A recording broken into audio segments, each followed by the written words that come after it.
Alright guys, on today's video, I'm going to bring you some helpful tips when buying a home here in Kelowna or any other city, in the city that you don't live in. So if you're if you're distance, you're not sure what you're getting yourself into, today's going to be some helpful tips on how to buy a home in another city. So let's get right into it.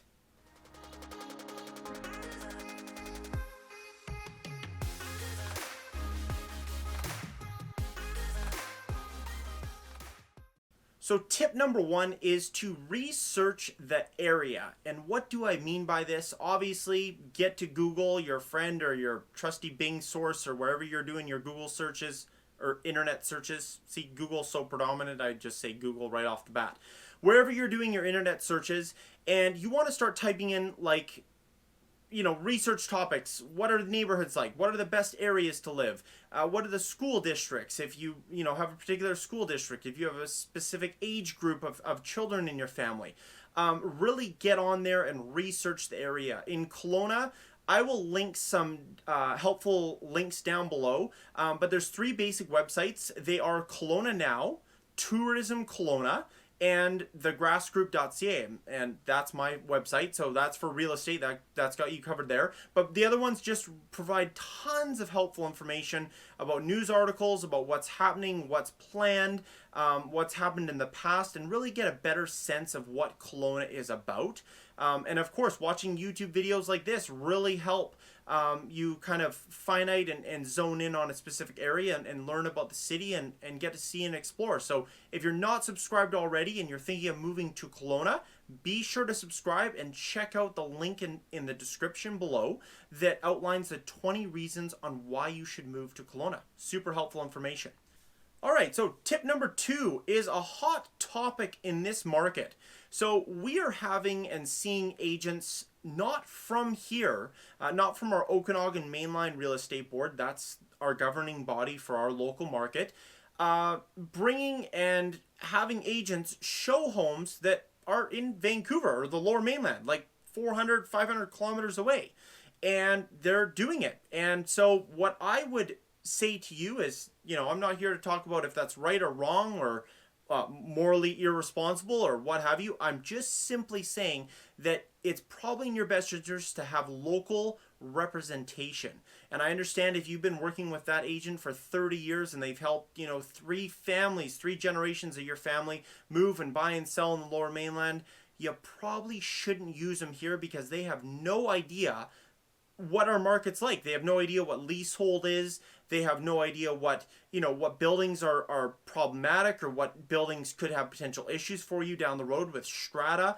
They just aren't as vested in our community as they are. And it's no different than me going down to Vancouver. I myself would never sell a property in Vancouver. I refer out, when in doubt, refer out always.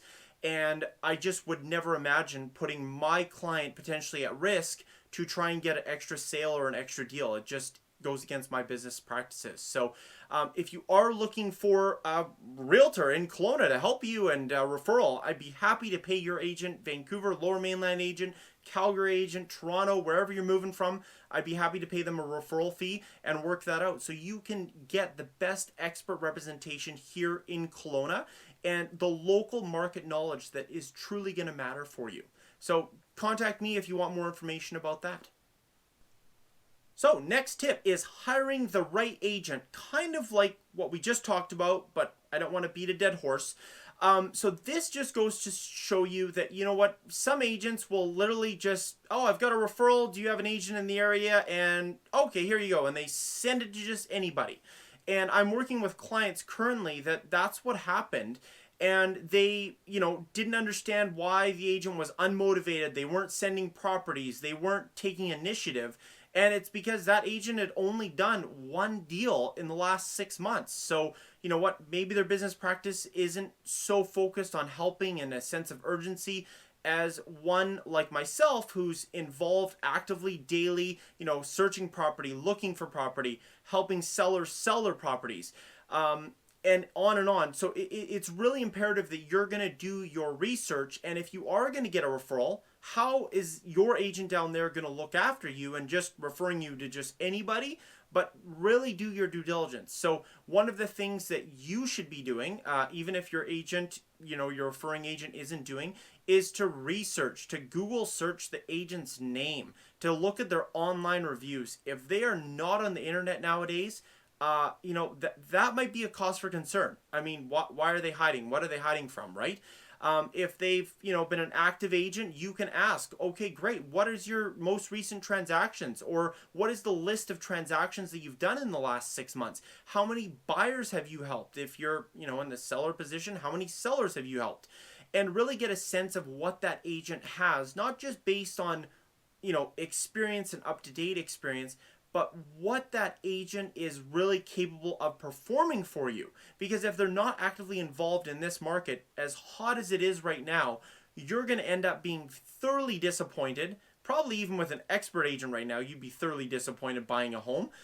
So with an agent that is not, vested, not gung-ho and ready to help, you're probably going to be even a little bit more disappointed. So avoid that disappointment and do the research and, conduct a phone interview with 3 of them and really get a sense of how they talk.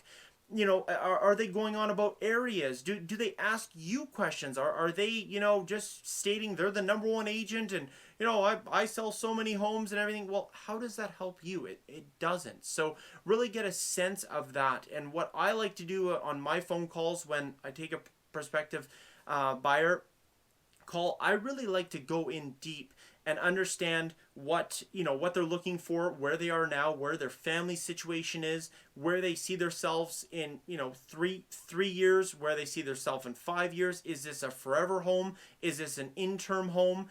And really get a sense of what they're looking for, so then I can go ahead and I can set up the parameters for the right properties to be sending to you, that potential buyer, because there's nothing worse than you getting condos when you don't want condos, and there's nothing worse than getting a gated 55 plus community when you're 19 years old and you can't even live there. That is extremely frustrating. So really doing your research and taking your time. This is a big purchasing decision on your part. So really take your time and make sure you have the right fit for you and your personality and who you feel is gonna do the best for you.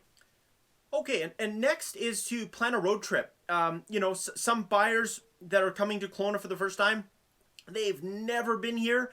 Some have traveled here for every single summer since their childhood. So they really know the areas. I mean, they really know what neighborhoods are and everything. So, during your fact finding with your agent in the previous one, as we talked about, you want to plan a road trip around your neighborhoods and what that agent is recommending. Like, oh, I think this neighborhood would be a great fit for you and your family, or I think this gated community is a really great fit for you at this stage of your life.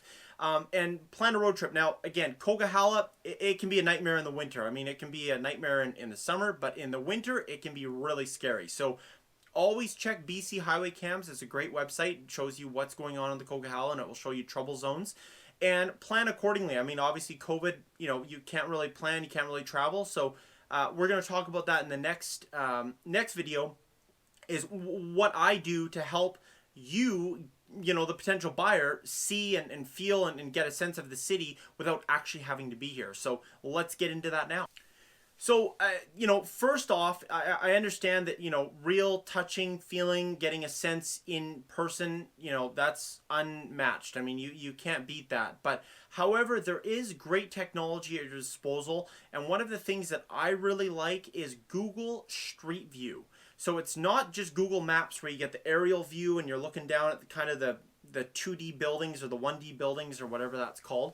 But really to go in Street View, and you can go through with your mouse or your fingers and you can click and you can walk or stroll along or drive along the roads and really get a sense of the community. So one of the things that I do when I'm presenting a listing appointment or something and I want to look at the neighborhood, I want to get a sense of what the neighbors are without me being in the home yet, I'll go on Street View and see, is there any eyesores? Is there the house there with 3 abandoned vehicles and an RV parked with a tarp over top of it? Well, that's probably not ideal and it's probably going to affect market value. So you want to get a sense of where you're living and get a community feel. So really use Google Street View.